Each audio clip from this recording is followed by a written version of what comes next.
Good morning, everybody. This your boy KCFL King Self for Life Wrestling Takes. Hope all is well. We're gonna talk about Dynamite.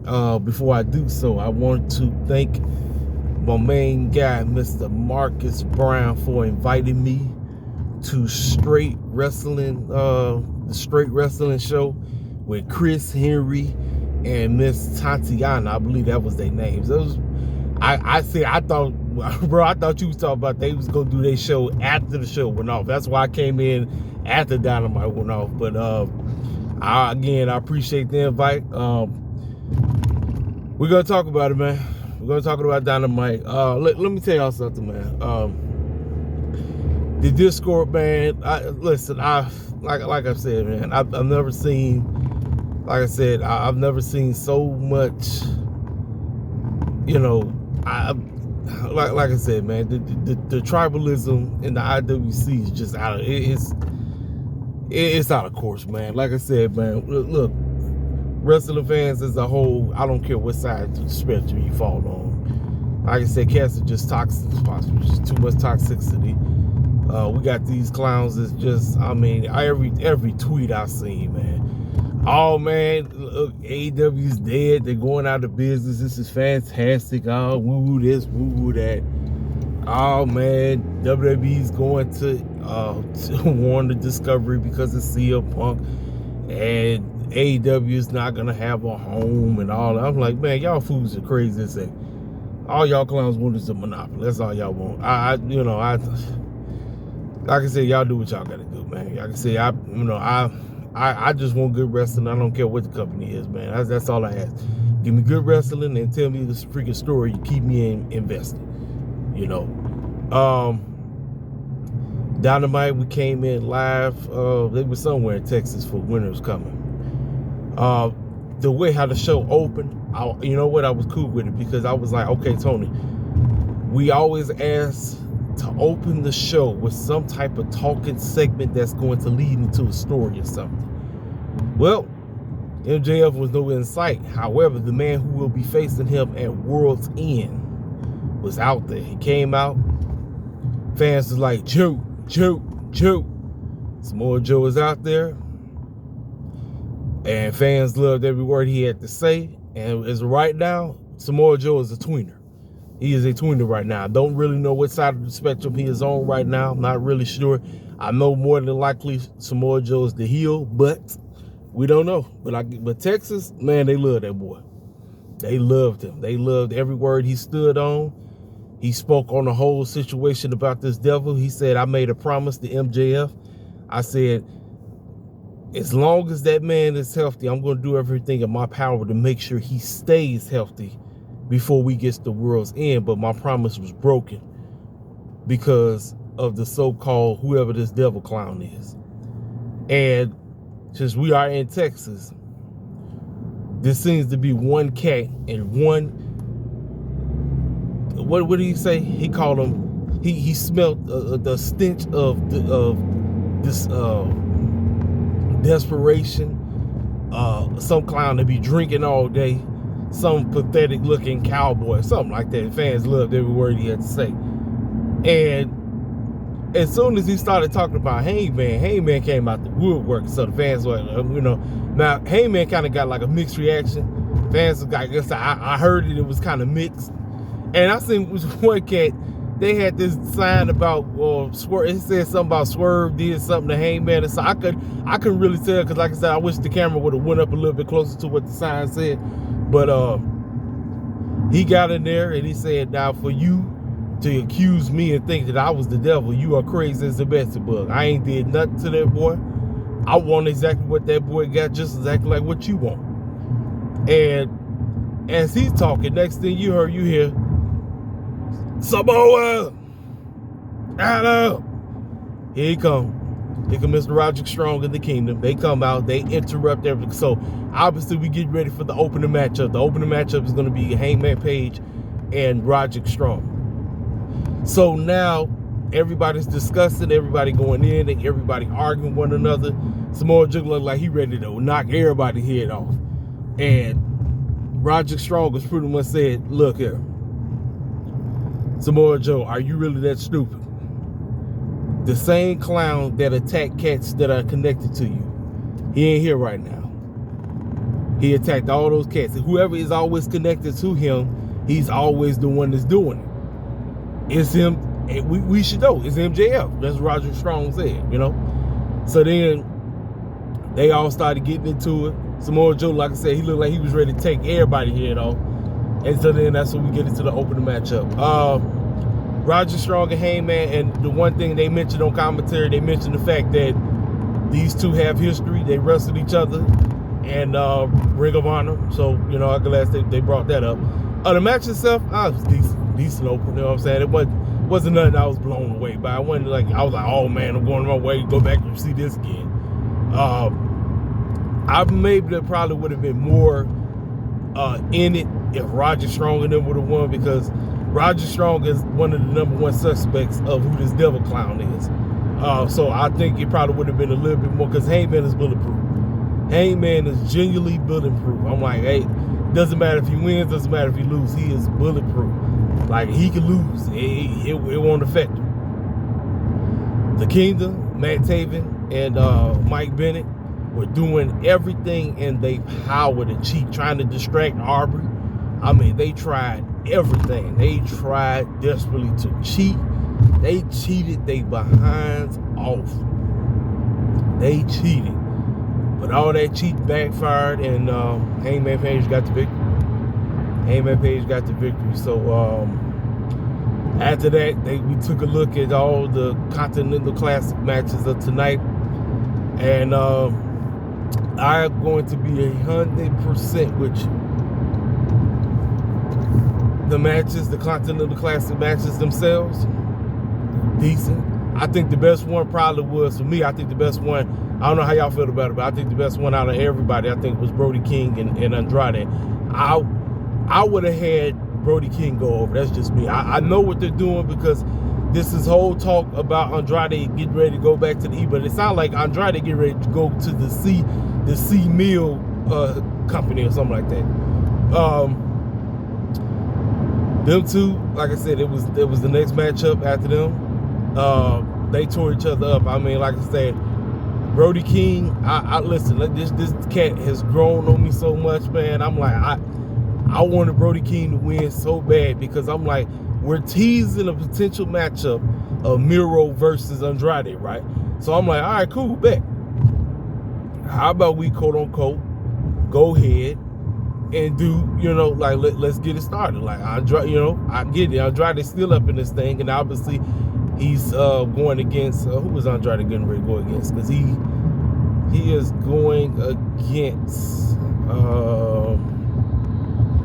he's going against somebody on Saturday night. I'm telling you right now, what I would do, Miro going to have to attack that man, because I'm not having Andrade move on. I'm not. I mean, I get it. He got a win. He got his, I think this is third, ain't this his third win? Yeah, I think this is third win. So, second win. I think it's second win. But I would genuinely have Miro come out of nowhere, because like I said, you want to try to get people invested in the so-called matchup between Miro and Andrade, because we know that's what's going to go down. So, unfortunately, this is one of the worst segments of the night. Chris Jericho and Kenny Omega came out there, quote-unquote, trying their best to address Ricky Starks and Big Bill. And I've seen so many people complaining and online talking about, man, how come Takeshita went in the doggone Continental Classic? Man, what's going on with Will Hobbs and the doggone Don Callis family? And I'm sitting up saying to myself, you know what, man? It just seems like the entire tag team division is out of whack. Like, you got FTR and Malachi Black and Buddy Matthews beefing, but it just seems like it's like everything is out of whack. Like, listen, I'm cool with Ricky, I'm cool with Big Bill, but man, I personally believe the only reason they put them tag team titles on Ricky is because I was Tony Khan pretty much telling Ricky, man, I don't want you to leave, man. I don't. And the way how this promo went, the back and forth between Ricky Starks, Big Bill, Chris Jericho, Kenny Omega may have been one of the worst back and forths I've ever seen. And it was so bad that they literally had to start shooting again. Like Ricky Starks tried to say, I mean, they called Rick and Dick and Big Billy Stark. I mean, the goofy names, and I'm like, they tried so, and you could tell Kenny was not interested. I'm like, bro, bad creative, y'all. Bad creative. And it's sad, man. You want to be invested in it. You really desperately want to be like they listen. They tried, but it came off terrible, man. It genuinely came off terrible on TV. I was like, dog, like what the clown is this? Like this ain't nothing, dog. This ain't nothing. This is terrible. It's like, man. So obviously we got the matchup. We getting this. Ricky, Big Bill versus Chris Jericho, Kenny Omega at World 10 for the AEW Tag Team Championships. And I'm sitting up here saying that at this point, man, you might as well just put him on Chris and Kenny. It's sad.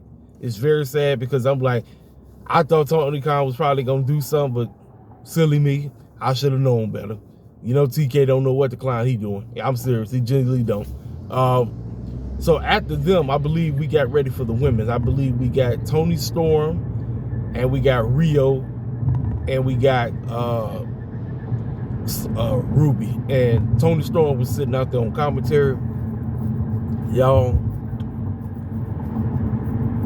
boy, man, look here, man. I think the right storyline should have been the Outcasts just finishing up their storyline. This is Ruby Soho, Saraya, and Tony one more time, getting the job done, finishing up whatever this little beef they got at World 10. That's, I think, should have been the right storyline they should have told. But bringing Rio in, who ain't seen the day in there half a year, I'm like, and for somebody like Ruby Soho, who just genuinely hopped online doing in the middle of the week saying, I love AEW and I ain't going nowhere. I'm here forever. And I was like, girl, do you understand how much they have you looking like a straight goof week in and week out? They have you looking like a goof week in and week out. I'm like, man, y'all, I'm serious, man. I'm telling you, I personally believe if Tony Khan get the tag team division straight, if he get the women's division straight, and he get the trios division straight, I personally believe AEW be back on the map. But it's like this dude just ain't caring, man. He really ain't caring at all. It's not. So right after that, we got a promo from Warlow, pretty much talking about MJF is done. I've been basically squashing cats because I'm here to destroy everything the MJF stands for. I'm destroying it all. And at World 10, his world is coming to an end. Boom, great. Yeah, I know. Cat was sitting here, the arrow was green, the bus driver just sitting there. So I believe we got the next Continental Classic match, which was Roosh and Jay Lethal. And I'm sitting up and said, well, we already know what's finna happen here.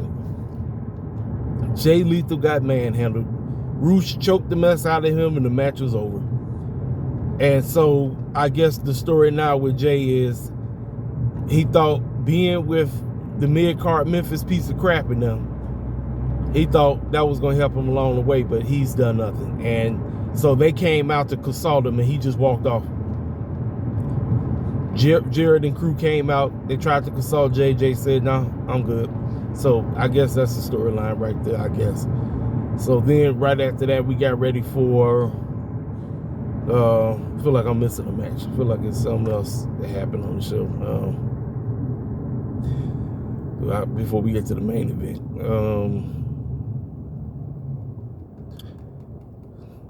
Oh, that's right. Mark Briscoe went. He went to get somebody. and he lost too. So Jay Lethal and Mark Briscoe both are done. They both are out the picture. Both of them are finished. They both done.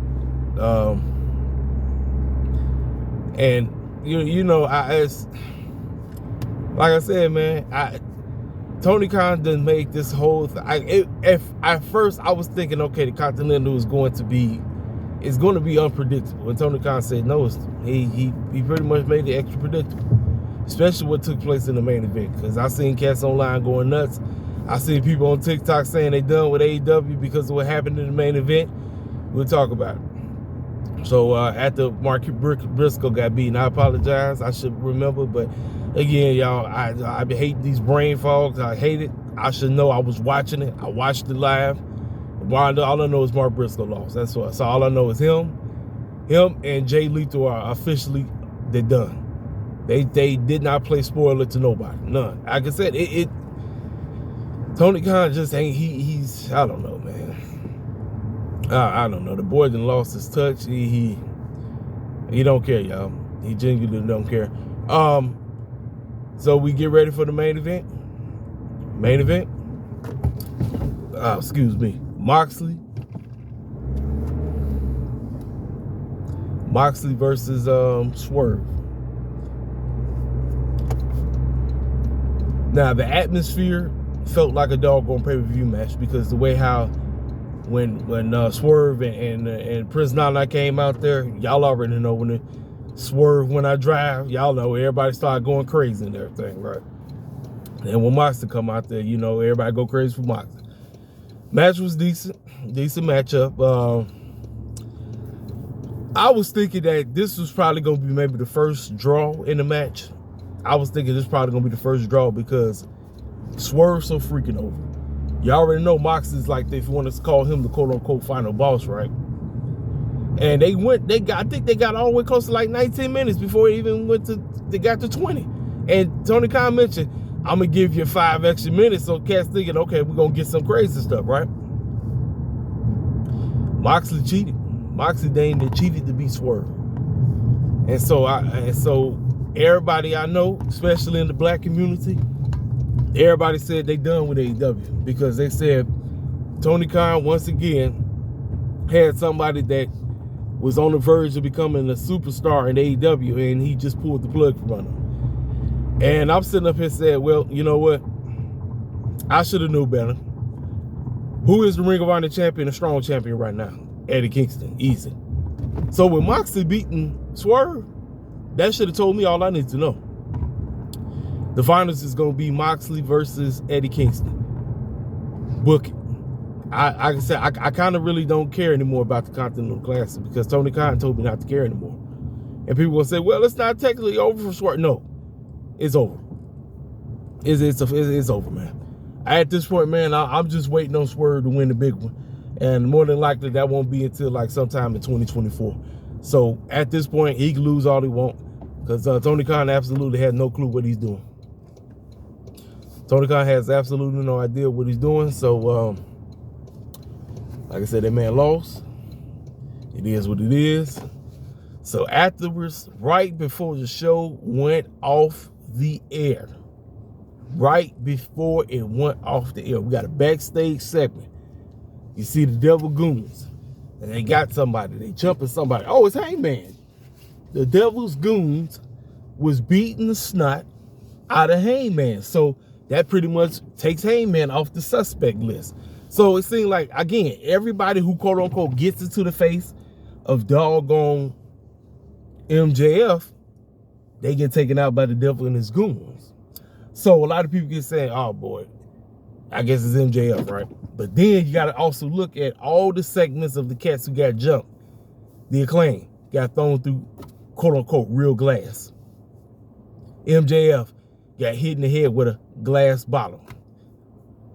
Hangman gets thrown through a doggone car with real glass. So now a lot of people are already speculating, say, oh dang, it's Jack Perry. I said, man, listen, ladies and gentlemen, I'm telling you right now,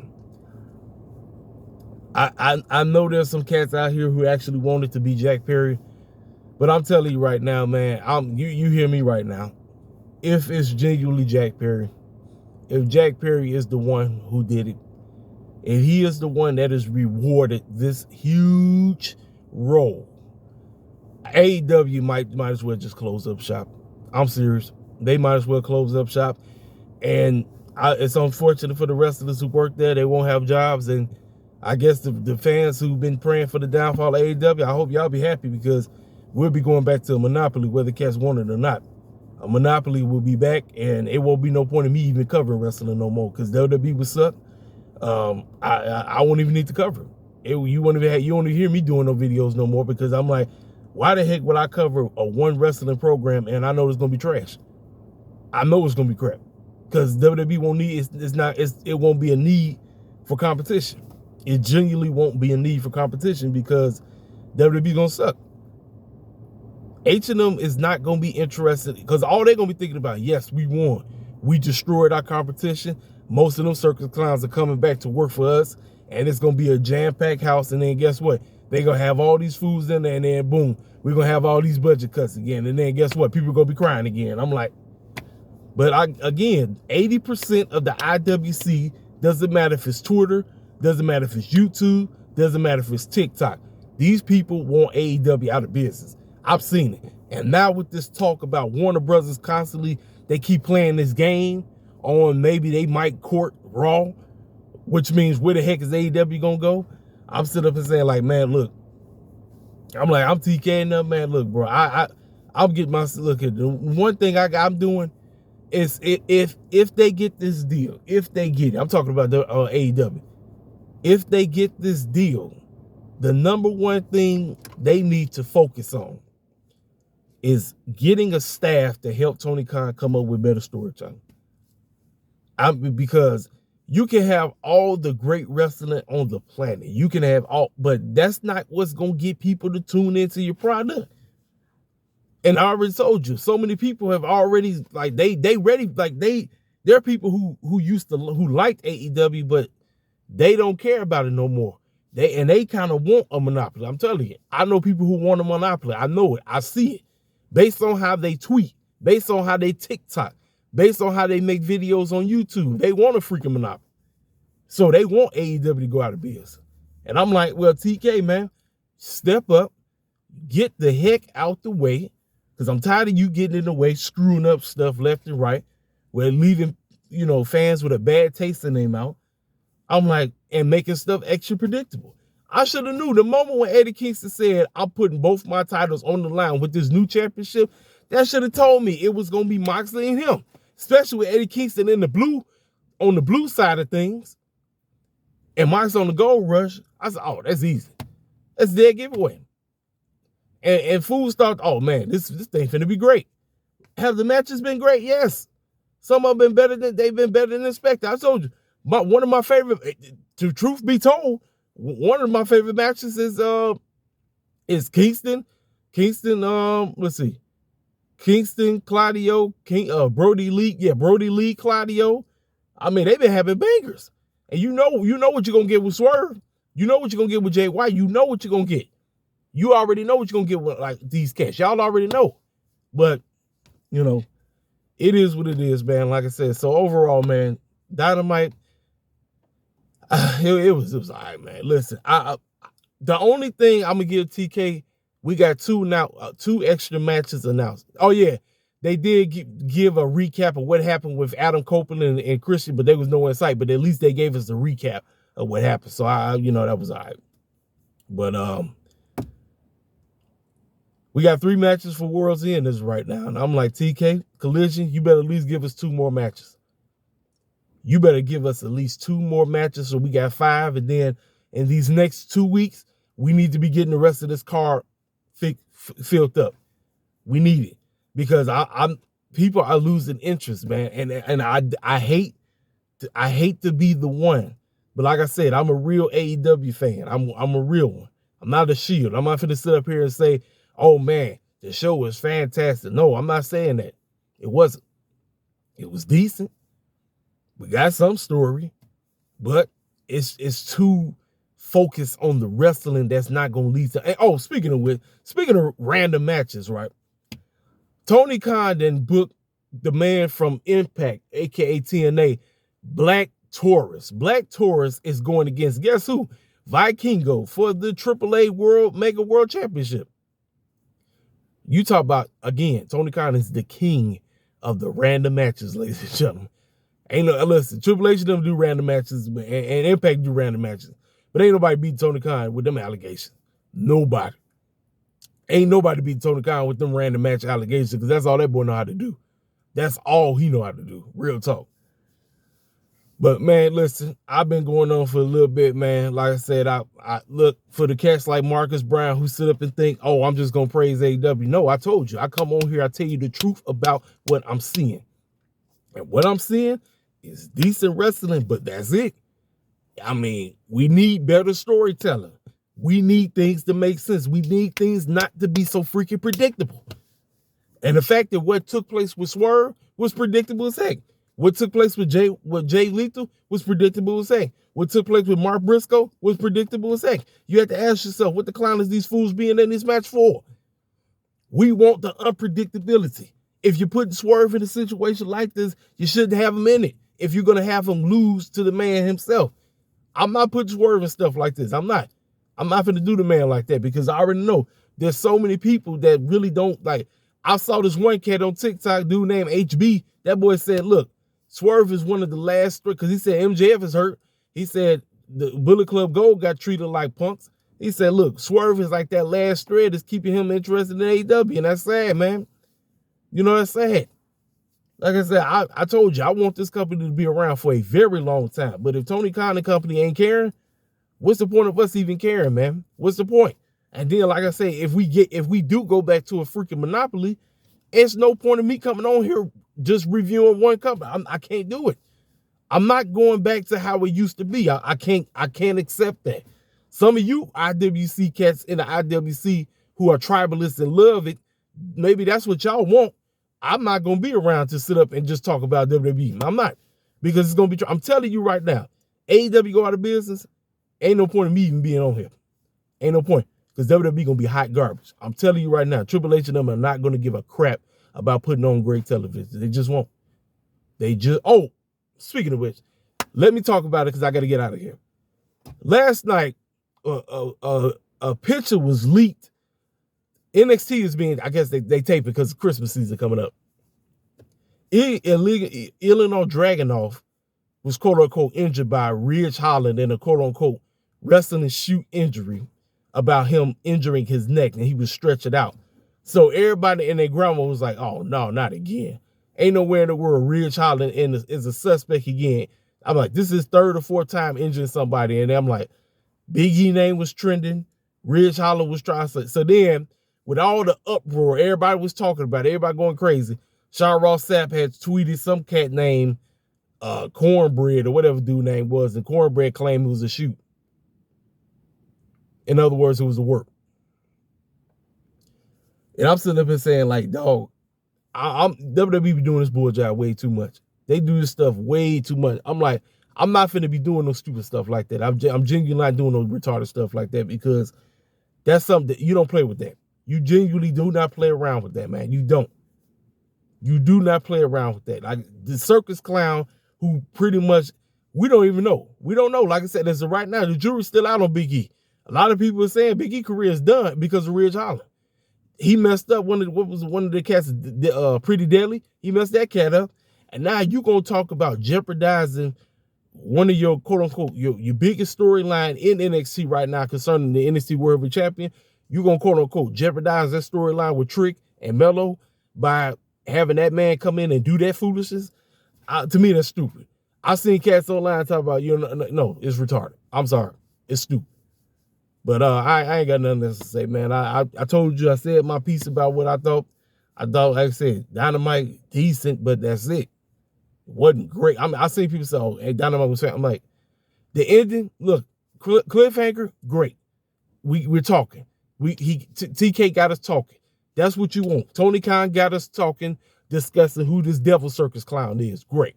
That's fantastic. I always ask for the cliffhangers because that's what make wrestling great.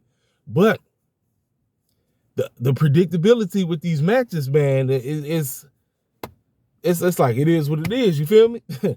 it genuinely, it is what it is, man. Listen, I got to go. I got to get the clown up out of here.